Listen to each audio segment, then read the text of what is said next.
नमस्कार दोस्तों, उत्तर प्रदेश से इस वक्त की बड़ी खबर आ रही है। जी हाँ, हम बात कर रहे हैं अयोध्या की। अयोध्या में जिस तरीके से समाजवादी पार्टी का नेता मोईद खान के द्वारा 12 साल की मासूम दलित समाज की एक बेटी के साथ जिस तरीके से शारीरिक शोषण किया गया। जी हाँ, बीएसपी सुप्रीमो बहन माती के आदेश पर जब बीएसपी की पूरी टीम वहां पर पहुंचती है उस दलित परिवार के घर, उस बेटी के घर, और जाकर के उस पीड़ित परिवार से जब मिलती है तो एक चीज सामने खुल करके आती है। प्रदेश अध्यक्ष ने मीडिया के सामने ये बातें रखी। उन्होंने कहा कि जब हम पीड़ित परिवार से मिलने गए तो पीड़ित परिवार रो करके कहता था। उस परिवार ने ये कहा, पीड़ित परिवार ने, जब बसपा के प्रदेश अध्यक्ष उससे मिलने गए विश्वनाथ पाल, तो उन्होंने कहा कि पीड़ित परिवार ने बोला कि हमें अभी भी धमकी दी जा रही है। समाजवादी पार्टी के नेता और उनके कार्यकर्ता आकर के हमारे घरों पर धमकी दे रहे हैं कि अगर तुम इस मामले को ज्यादा उठाओगे, इस मामले को लेकर के पुलिस प्रशासन के सामने अगर पहुंच रहे हो तो तुम्हें खैरियत नहीं है, तुम्हारे साथ कुछ भी हो सकता है। इस तरीके की धमकियां दी जा रही है। समझिएगा, ये खुद को समाजवादी कहते हैं। चेहरे को देखिएगा, उनके मुखिया हैं अखिलेश यादव, और वहां के सांसद है, जो दूसरी तस्वीर है आपको देखने को, अवधेश जी। ये लाल टोपी लगाकर के चुनाव में संविधान रक्षक बनते थे। ये इतने बड़े भक्षक हैं। आप सोचिए कितनी शर्मिंदगी की बात है किसी भी राजनीतिक दल के कार्यकर्ता और नेता के लिए कि उनके पार्टी का एक नेता, नगर अध्यक्ष जो रह चुका है मोईद खान, जो पूरे चुनाव में उनके साथ में, उनके सांसद के साथ कंधा से कंधा मिलाकर तस्वीरें देखिए घूमता है, और आज एक दलित समाज की बेटी का पिछले 6 महीने से लगातार शोषण कर रहा था। और तमाम ऐसी कितनी ही बच्चियों का उसने शोषण किया है जो दलित समाज से आती हैं, और उसके बाद उस परिवार को उल्टा धमकाया जाता है कि तुम पुलिस के पास जाओगे तो अच्छा नहीं होगा। समाजवादी पार्टी के गुंडे, समाजवादी पार्टी के नेता और समर्थक जाकर के उस दलित परिवार के, उस पीड़ित परिवार को धमकाते हैं। ये बयान है प्रदेश अध्यक्ष बीएसपी के विश्वनाथ पाल का। बीएसपी प्रदेश अध्यक्ष का ये बयान है। उन्होंने कहा कि पीड़ित परिवार रोने लगा, रोते हुए कहा कि अभी भी समाजवादी पार्टी के जो कार्यकर्ता है, नेता आकर हमें धमकाते हैं कि तुमने ये गलत किया, केस वापिस करो, तुम्हें ये नहीं करना चाहिए। अब सोचिए इनकी दरिंदगी कितनी है, कितने निचले स्तर की राजनीति करते हैं समाजवादी पार्टी के नेता और उनके कार्यकर्ता। इसीलिए कहा जाता है सिर्फ और सिर्फ समाजवादी पार्टी गुंडों की। ऐसे ही नहीं कहा जाता है कि गुंडों की पार्टी है, लठैतों की पार्टी है। इनके अंदर समाजवाद नहीं, इनके अंदर सिर्फ और सिर्फ गुंडागर्दी और अत्याचार भरा हुआ है। दलितों के प्रति इनके अंदर नफरत भरी हुई है।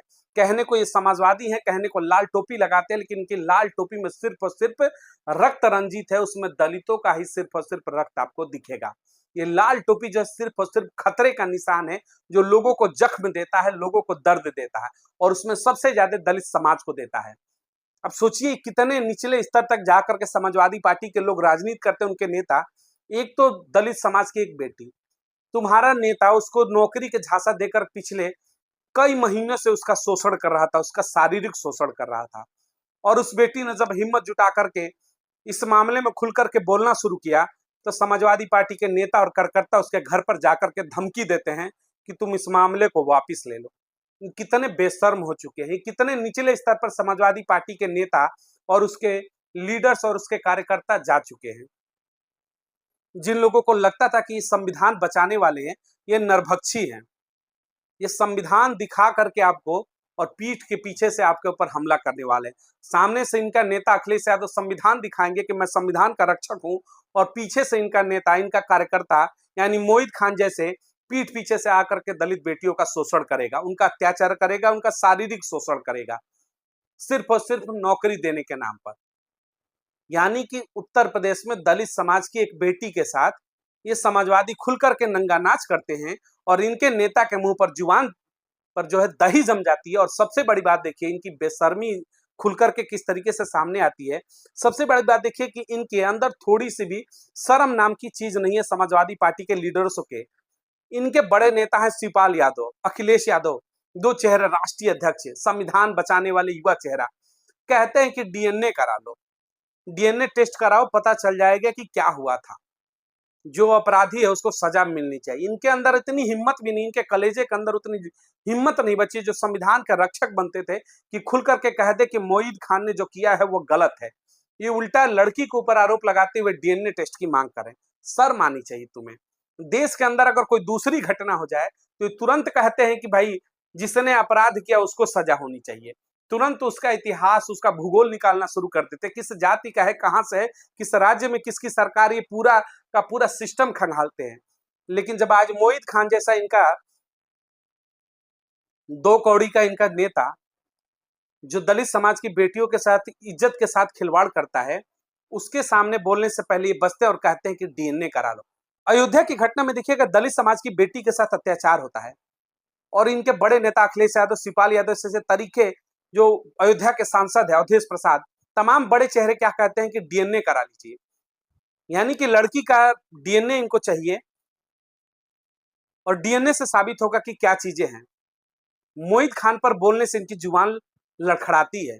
मैं कहता हूं कि डीएनए तो पूरे समाजवादी पार्टी का होना चाहिए कि क्या वाकई में तुम्हारे डीएनए के अंदर समाजवाद है, या फिर सिर्फ और सिर्फ तुम्हारे अंदर दहशत है, सिर्फ और सिर्फ तुम्हारे अंदर लठैती है और सिर्फ समाजवादी पार्टी के अंदर गुंडागर्दी भरी हुई है।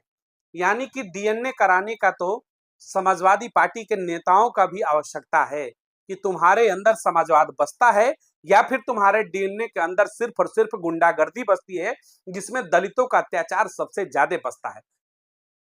इतनी बड़ी घटना होती है उत्तर प्रदेश के अंदर, ना संसद के अंदर इसकी गूंज सुनाई देती है अखिलेश यादव की जुबान से, ना उनके पूरे परिवार के जो 5 सदस्य बैठे हैं, और ना ही उसी अयोध्या से चुने हुए इनके जो नवागत सांसद है, जिनको इनके गोद में बैठा करके लल्ला बना करके पूरे देश के अंदर घूम रहे थे कि हमारा लल्ला अवधेश प्रसाद।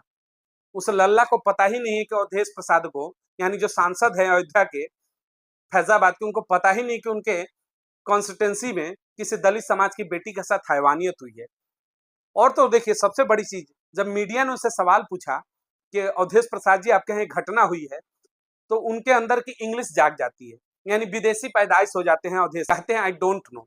एकाएक समाजवाद के अंदर से इंग्लिश निकलने लगता है और आई डोंट नो करके, और समाज जब देखिए जो सवाल पूछने वाला पत्रकार है उसी के ऊपर अवधेश प्रसाद चढ़ जाते हैं, कहते हैं तुम जबरदस्ती मुझसे सवाल पूछोगे। बिल्कुल पूछेंगे, तुमसे जबरदस्ती ही सवाल पूछेंगे अवधेश प्रसाद, तुमसे जबरदस्ती ही सवाल पूछा जाएगा। अयोध्या के तुम राजा बनते थे, यही अखिलेश यादव शकल देखिएगा, ये कहते थे, भरी संसद के अंदर इन्होंने कहा शपथ ग्रहण के दौरान कि अयोध्या का राजा हमारे साथ बैठा अवधेश प्रसाद।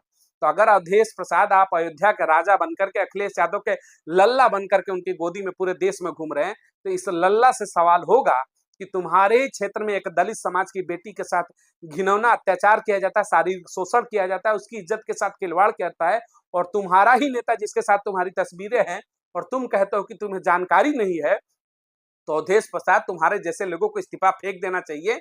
और सवाल तो होगा, जब राजा बने हो अयोध्या के, तो अयोध्या का राजा का फर्ज तो निभाना पड़ेगा तुम्हें।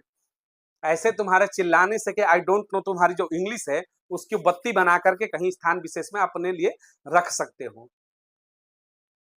दलितों के प्रति अत्याचार हो, इनकी जुबानें सिल जाती हैं, कुछ बोलेंगे नहीं। बहरहाल बीएसपी इस समय खुल करके मैदान में उतर चुकी है। बहन मावती ने अपनी पूरी टीम को भेजा। बहन मावती ने इस मामले को पूरा संज्ञान में लेते हुए उत्तर प्रदेश के शासन पर दबाव डाला कि अयोध्या की बेटी के साथ जिस तरीके से दलित बेटी के साथ अत्याचार किया मोहित खान के द्वारा, सपा नेता के द्वारा, उसमें बड़ी कार्रवाई करते हुए उत्तर प्रदेश शासन ने बुलडोजर चला दिया। जी हाँ, तस्वीरों में देखिए, अब मोहित खान जो सपा नेता था, जिसने दलित समाज की बेटी का अत्याचार किया, जिसके साथ उसने शारीरिक शोषण किया, उसके घरों पर अब बुलडोजर चल चुका है। पहली बार इनके बुलडोजर का हम बहुत ही स्वागत करते हैं। तस्वीरों में देखिए, उस मोहित खान का घर का एक एक ईंट जो है मटिया मेट हो चुकी है। ये तस्वीरें अखिलेश यादव को शायद चुभेंगी उनके कलेजे में, ये तस्वीरें अवधेश प्रसाद के सीने में चुभेंगी, जो आई डोंट नो कहते थे सब, अब शायद उनको आई नो दैट उनको पता चल जाएगा। दलित समाज को सोचना होगा, जिसे तुम मसीहा मानते थे, वो मसीहा के भेष में वो भेड़िया निकला जो तुम्हें हमेशा नोचने के लिए तैयार बैठता है। तो इन लाल चेहरे से, लाल टोपी वाले भेड़ियों से बचना होगा, नहीं तो फिर अयोध्या का कोई राजा बन करके आएगा, कोई मथुरा का राजा बन करके आएगा, कोई बनारस का, कोई इलाहाबाद, कोई लखनऊ का। ये समाजवादी चेहरे राजा नहीं, हमेशा से ये राक्षसों का काम किए हैं और आगे भी करते आ रहे हैं। एक 12 साल की बेटी, सोचिएगा उम्र ही क्या होती है, दुनिया में केवल 12 साल देखिए, और इस दरिंदे की नजर पड़ जाती है। कहता है कि बेकरी में नौकरी मिलेगी, और उस बेकरी में ले जाकर के 12 साल की बच्ची का लगातार कई महीनों से शारीरिक शोषण करता है। और ये खुद को कहते हैं कि मैं समाजवादी हूँ। तुम्हारे अंदर समाजवाद नहीं है, तुम्हारे अंदर सिर्फ और सिर्फ विष भरा है, तुम्हारे अंदर सिर्फ और सिर्फ नफरत भरी है दलितों के लिए। इस समाजवाद के आड़ में दलितों के प्रति हिंसा को बढ़ावा देने का काम ये करते हैं। इनके अंदर कोई भी समाजवाद नहीं है, इनके अंदर सिर्फ और सिर्फ दलितों के प्रति नफरत भरी है। दलित समाज जितना जल्दी समझ जाएगा उसके जीवन के लिए बेहतर होगा। अगर अभी भी तुम्हें समझ में नहीं आता तो अपनी 12 साल की बेटी का एक बार चेहरा देखना और फिर उस अयोध्या की 12 साल की बेटी के बारे में सोचना। शायद तुम्हें तुम्हारा जवाब मिल जाएगा कि तुम जिस सपा को वोट देते हो वो शायद स्वघोषित अघोषित गुंडों की पार्टी है। उनके अंदर में, उनके रग रग में समाजवाद के सिर्फ और सिर्फ लोगों के प्रति नफरत और घृणा भरी हुई है। वो कभी दलित समाज के हितैषी न थे, न है और न रहेंगे। खुलकर के बीएसपी के साथ आइए अगर आप चाहते हैं कि आपकी बेटियां सुरक्षित रहें और भविष्य में आपका और आप परिवार का और पूरे देश का नाम रोशन रहे, तो उसके लिए उनका सुरक्षित रहना जरूरी है। और आपकी बेटियों को अगर कोई सुरक्षा दे सकता है इस समाज में तो बीएसपी सुप्रीमो बहन मायावती। इसीलिए कहता हूं 2027 चुनाव में फिर से तैयारी करिए, लाल टोपी से बचिए और खुल करके बीएसपी के साथ आइए, समर्थन करिए